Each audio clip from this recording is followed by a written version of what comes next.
This last week was an interesting one. I shot a little video about it every day that I was doing stuff. And out at the end of the week, I put it all together and I turned it into what you're just about getting ready to see. So hang around with us. We got a little bit of story time with Ron. And then we got some fixings going on some of my little beauties that I loved that never really got completely finished up in the video. I hate to say goodbye to them, but they're gonna go. This is my story, what took place after the big sale for the S-Gauge and O-Gauge stuff. I'm Ron. Classic model trains, hang out with us and check it out.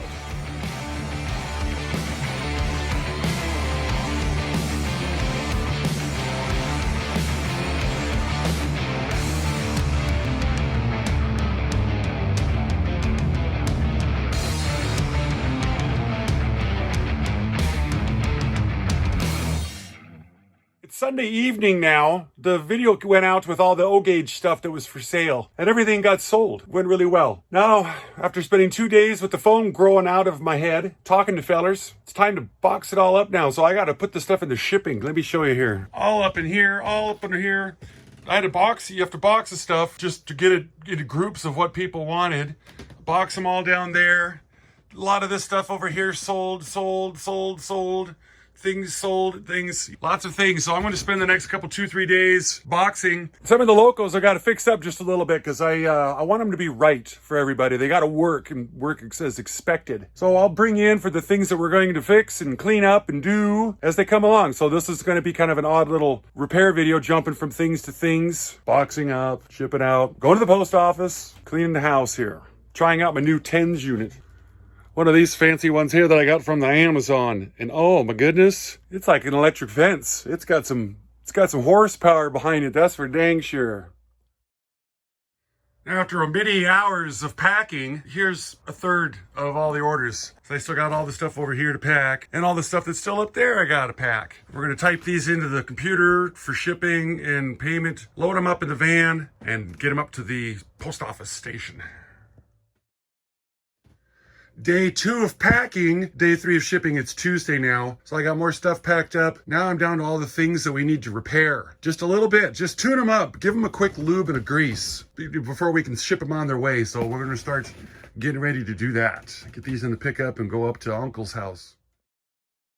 It's Wednesday now, and I've been selling track and turnouts all day yesterday, and now we're getting ready to pack them all up. So we've got shipping central taking place here at the studio. Takes, I like to pack them really good, so it takes me about 4 hours to pack up these probably 10 orders right here. Details. Almost all O-Gauge track, almost everything's gone. Just a couple pieces left. Keeping busy packing all this stuff up. I'm gonna keep at it here so we can get into working on some stuff, getting it fixed so we can pack that off also. Thursday morning now, I've got all that stuff packed up. Spent my 3 hours of work yesterday getting her all done. Now it's back up to Uncle's house to ship this stuff off. We're almost done. Well, after getting all the stuff packed up that was around here, I've got a few things to work on, and they've got to be buttoned up a little bit. It's kind of like you never really finish a project until you sell it. Well, some of these here are some of my favoriteest projects that never really got completely done. So I got to get these whooped into shape so we can get them shipped off. Let me show you what we're going to work on here. Here's the Berk, the 736. We did a video on that, and it's done. It worked, and everything seemed to work good on it. Then there was another 736 that showed up in the collection, and one feller bought them both, and I never serviced one, so I want to make sure that it's serviced and it's going to run like he wants it, and the whistler is going to do what it's supposed to do. And then this thing here, this is a smoking caboose. The way you can tell is because of this thing doing this, and I want to make sure that the smoker is smoking like it's supposed to. This here, the American Flyer, the O-Gauge one. It's a 557, and I put a 350 shell on it because I wanted it to be completed. Well, then I found a 557 shell, this one right here, so I need to switch it back. We're going to put the 556, my bad, shell on it, and I'm going to put the 350 back on the S-Gauge because we got a gentleman that wants to buy the S-Gauge 350. This one here, this is the baby of the fleet. This is my pride and joy, but it's done. So might as well move it on down the line and let it stretch its legs out on stuff. If you remember, I broke the wire off the electromagnet of the whistling tender motor, and we got to do something, get a magnet in there or rewind it. This here is something that never really got a video made of it, 1666, and this was just a simple one. The pickups down here here, they were missing. So I ordered in new pickups. I'm gonna throw those in so we can box this up, clean it up a little bit and get it going. And then I've got some of these guys right here, American Pliers. They showed up recently and they're scubby, like this. So we're gonna do just a quick little tutorial on how to clean those up. So this is this week's story, is finishing everything up over here and getting things ready to go out. So this first 736, they're both identical. I don't know which one's what. This one seems to run fine. I couldn't be more happier. Oh, it's even starting to smoke some too. Smoke the way it's supposed to smoke. But the whistling tender is not whistling. Meow. I wonder if it's this locomotive or if it's that tender. Try out the Pennsylvania tender over here and see if this one whistles. Pretty sure I fixed it. The whistling tender, I made a special video. Ha, yeah. Neither one's whistling. Well, I guess I'll get in there and work on both of those. How about, okay, we know this one works. How about the other fella? This is the one that needs to be serviced. I can just tell from, it's tight. Yeah. So I got to fix up one loco and 2 whistling tenders on this one. Dang it. Listen to this. I'm not going to go through everything that I'm going to do on these right now because I've got a video on them right now. This one here. So I'll list it. Maybe you can link it or something like that if I figure out how to do everything on how I did the video on this here Berkshire. If there's anything really creepy, I'll show you that. But basically, it's going to be a lube job and cleaning up just real quick. Yep, just what I thought. See this old hard grease right there? Dug it out from there, and that makes this thing hard and slow and rigid. We got to clean all that out. Yeah, and then this'll probably really come back around. I just hope this isn't one of them open cage ball bearing jobs right here, because I like to clean all the grease out of that and re-grease it as well. These are wonderful chassis right here, because you can take the whole chassis out of the boiler. This one's a little different because it's only got 1 pickup screw, where the one I did the video's got 2. Probably gonna take some brake parts cleaner after this and get this loosened up. We got to take this wire off here for the field, or for the electromagnetic winding right there. For this, soldered in right here. A little bit of remote action. You know, actually, it looks like I could take this one off, because this is the smoke unit. This is just the pickup right there. Take this little screw out, and there's the electrics removed.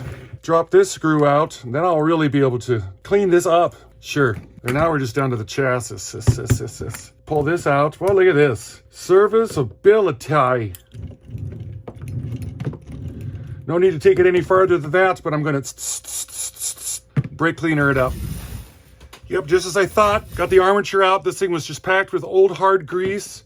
This tube inside here, and the bearings. These are luckily the caged bearings, and this is an after 1950 production. I don't know exactly what it is, but it does have Magne-Traction on it, so this is a bonus. I'm gonna finish cleaning these up, re-grease it. The chassis, I gave it some soap and water after the brake clean treatment, so we got it all drying right now. Getting ready to reassemble this little beauty here. Just want it to be clean. Gonna get this lubed up with some Super Lube Synthetic Grease in this here, because of the way that it is, what it is. Amazing motors. These are built so nice. I see why they demand the cashola that they do, because they're way better than a lot of the other ones. Yeah, that's more what I want to see. Moves a lot better. And the smoker smokes. Not a lot, but it does. You can see it. Sure. Get the shell back on. Now we're fixing whistle tenders. Well, here's the first of our whistling tenders. If we give her full send, see if I can bring this over here, we can see what's going on. And then whistle. Oh, we got a little something there. So I washed it. I gave it the brake clean. Psst, psst, and then I wash it with some soap and water just to get all the grease off. It looks like really all we're going to need to do is oil up. The armature's in here. I'm not going to spend a bunch of time on this one, because here's a video that I show how to rebuild these and get them up and running again. So we're just touching on this, getting them running real fast. And with just a little bit of lubrication,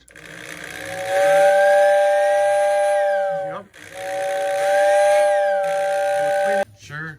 You can manually do it like this. Close these points down here. I love it when a plan comes together. As soon as I got the cover off the second whistling tender, it was pretty obvious what the problem is. These are the wires that are supposed to be down here on the pickups. So I'm going to solder some freshies on there, lube what needs to be lubed on this thing, and we'll give it a test drive here shortly. So here's some story time. I've been working on this one here, and I put the wires in and I soldered them up on the trucks like I thought. And I come over here to these wires and they were twisted around the bases, but they were loose. They weren't soldered. So I soldered them on, tried it out on the track, nothing. Picked it up and the trucks were hot. I'm like, oh, what's going on here? So I started ohming it out from the pickups to the wheels, and we had a closed circuit, which is bad. So I start disconnecting one at a time to diagnose it. Bad, still shorting. Took this wire off. Well, it wasn't shorting then. So I figured, well, let's hook juice up to it. So I hooked up one track here, one here. Whistle wouldn't work. This would close. Nothing was going on, and it really had me going there for a while. So I grabbed up the other one, because this one I had working, and I got to eyeballing it. You see this positive wire? Well, not positive, but let's just say that it's the center pickup wire. It's going to the outside. See this one here? It's going... So they've got the little jiggle jaggles here. Somebody was into this, farting around with it, and they soldered it up wrong. So I'm going to switch these around. I'm going to solder everything back up, and then we're going to give this a try and see if it does what it's supposed to do. Just a few minutes later. Yep. Brought back from the dead. Somebody worked on it that didn't know what they were doing. I come along who barely knows what I'm doing, but I got it going. Let's get the body on that. Get onto that, those cabooses. Lighted caboose. Of course. Oh, sure. It's missing the pickup. It's missing the wire. Goodness. Oh, there's the pickup. Dang it. All right. More soldering to be done. Soldered a new pigtail on the bottom of that bulb holder like I always do. Where was I at here? Yep. Love it. Soldered in. Put this in. How's this go? Like this? Sure. Cut this right about there. Give it a little bit of length. Strip it, tin it, get it down here, solder it. Since we're here, let's service it. Oil on the wheels, sure. Little oil for the roller, little oil for the coupler. Do the same for the other gun over here. Let's give it the boot brush. Yep.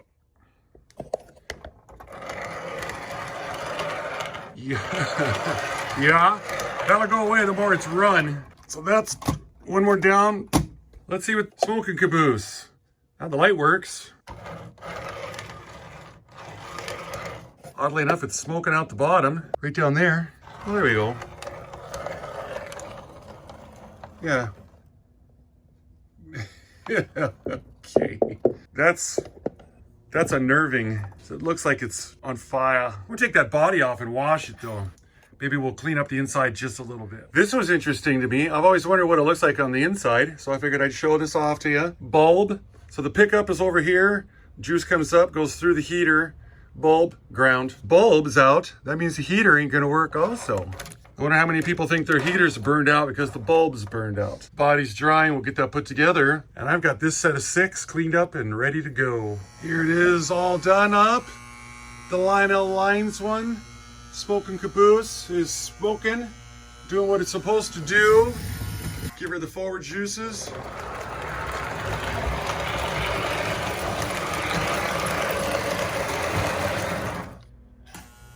Neutral, bring her back.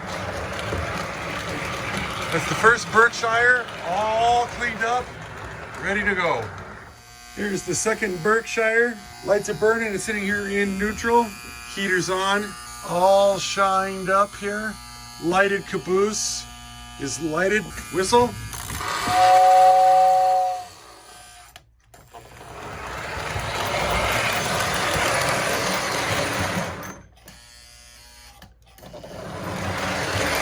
And reversing. So there they both are. So here we got this 1936 pre-war, and here's they're supposed to look like this. So I got this little piece right here from the train tender up there in the Bloomfield, New York area. I took this apart halfway a while ago, and this is as far as I've got. The last time I did something like this, I found it sort of easy to just pry these apart to get this out. Now, whether it's going to be like that this time, that's a completely different story. But I'm going to work on it, figure out what I need to do. We'll go from there. I got things like this. These are internal snap ring pliers. And I'm hoping that I can come in here and just spread this frame out just enough to do what we need to do. And so far, it doesn't look too bad. Yeah. Shocking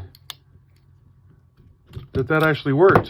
Holy, I didn't anticipate it. Okay, so we're gonna solder that, solder the new button on, we'll put it back in. Right on.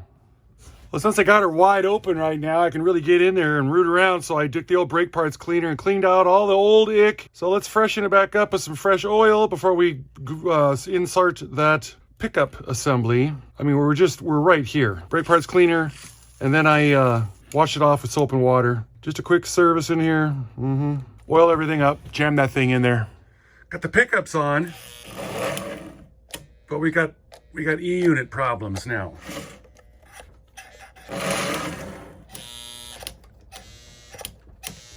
More thing, always something. Sounds like it's hanging up is what it sounds like. I get in there and clean it up a little bit. Oh, sure. Had to throw a new drum in the E-unit because one of the pins on the end of the drum was broken off.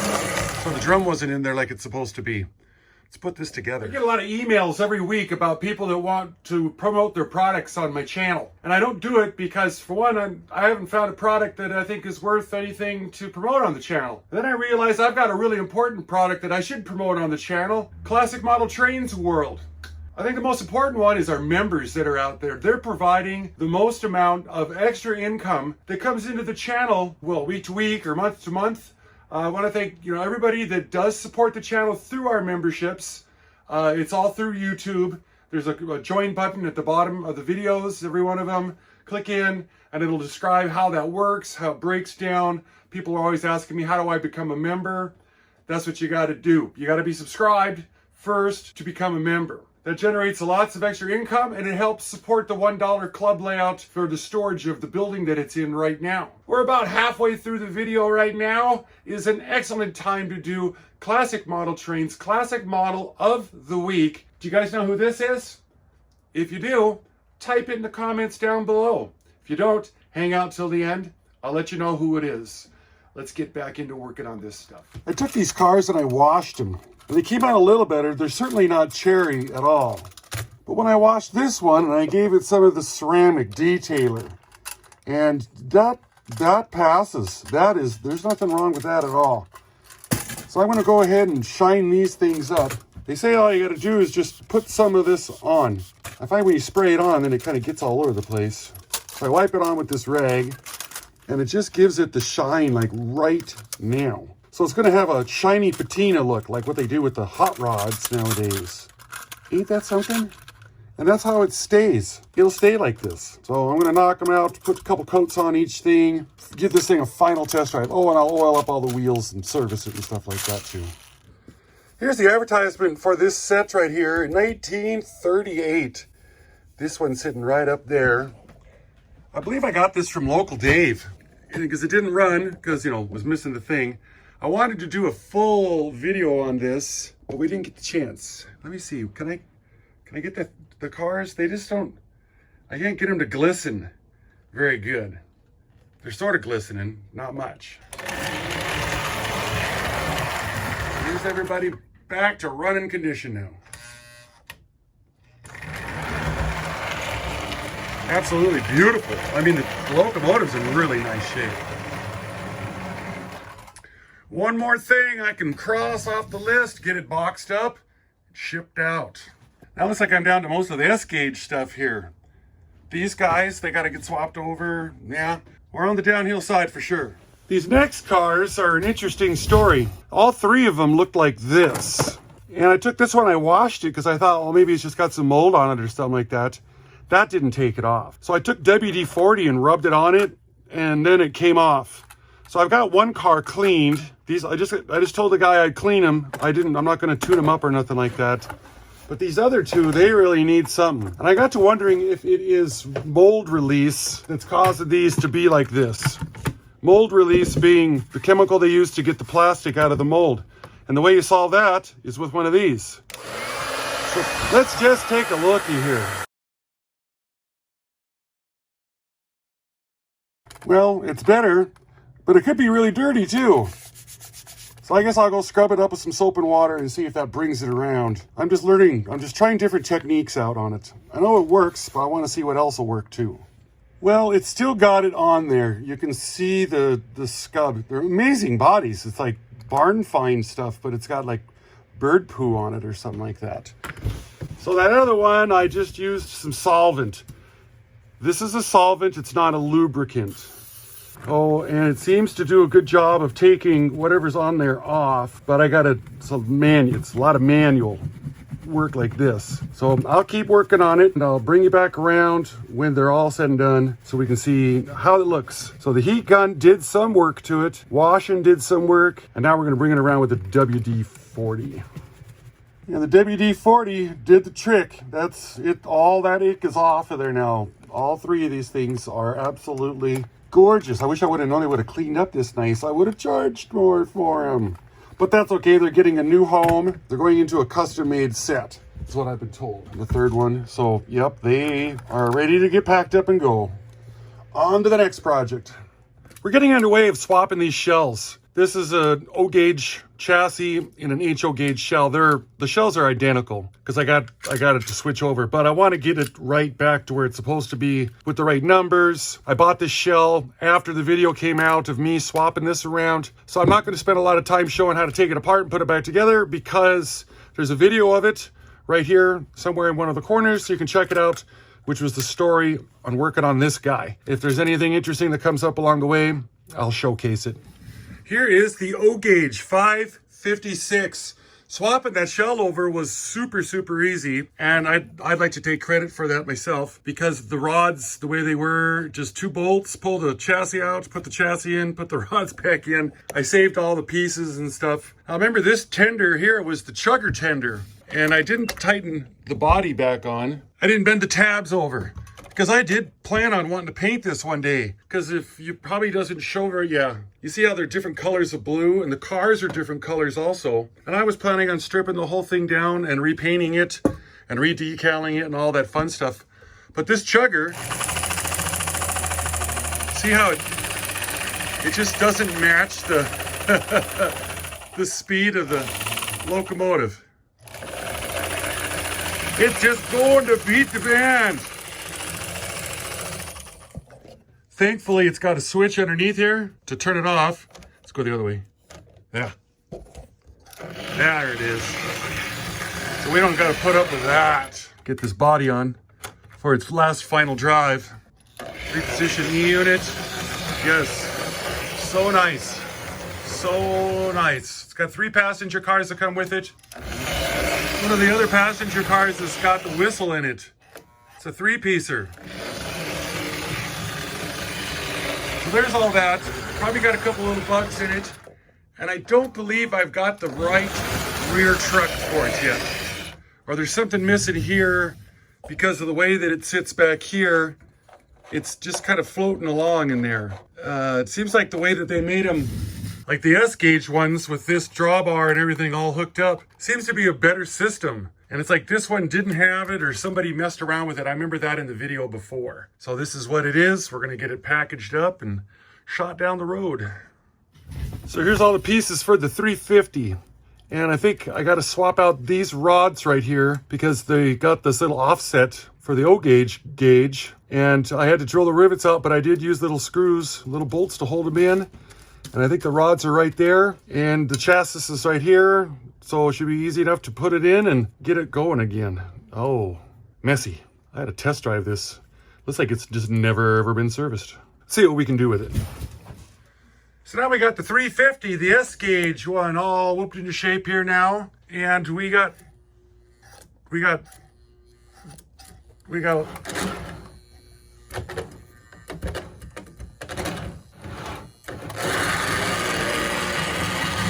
We got intermittent.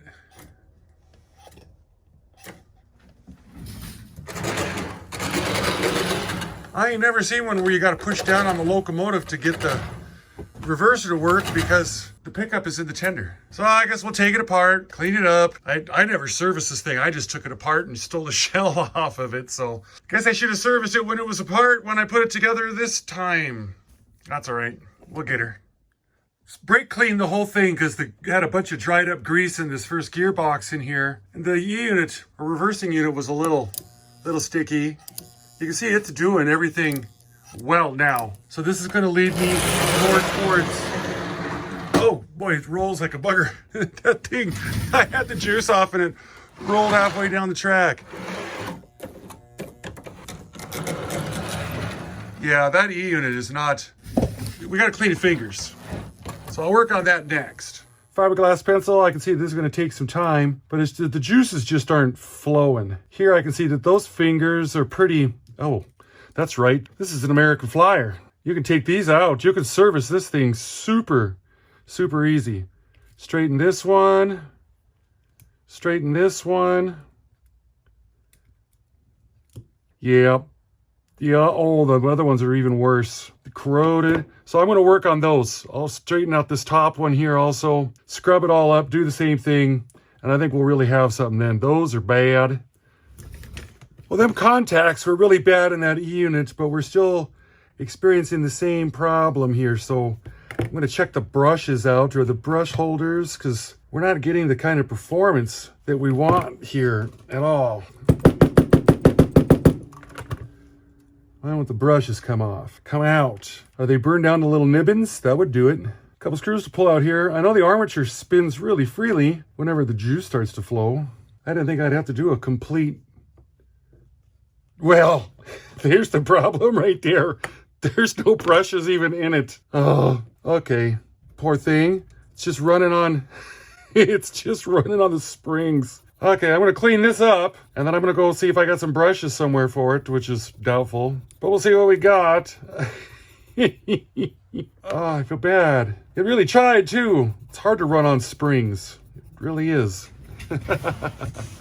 I super lubed the shaft of the armature there. I've got these brushes here that are for Lionel. Brand new. They fit in here. A brush is a brush. So we'll get these in. These are always a giant hassle. They're simple, but difficult to work with. There, okay, one. I think we might really have something here now. Two. Let's try this thing out now. Yeah? A lot better than what we were getting before. I need to oil this up in here. I haven't oiled any of this. This has got a little grease on it, but let's service it now so she'll have some, we can run it a little longer, I guess. This is the part I've been waiting for all day.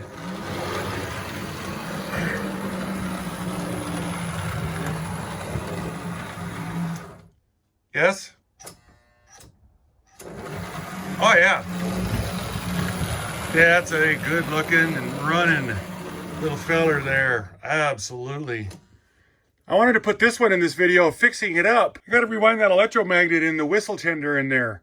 And it's going to take a little while, and I think I can make a full video out of that one there. So this one's getting kind of long. So we'll bring that back, and I'll have to kind of hurry up on it because that guy's waiting for this thing. This is a 312. We just did a video on that one.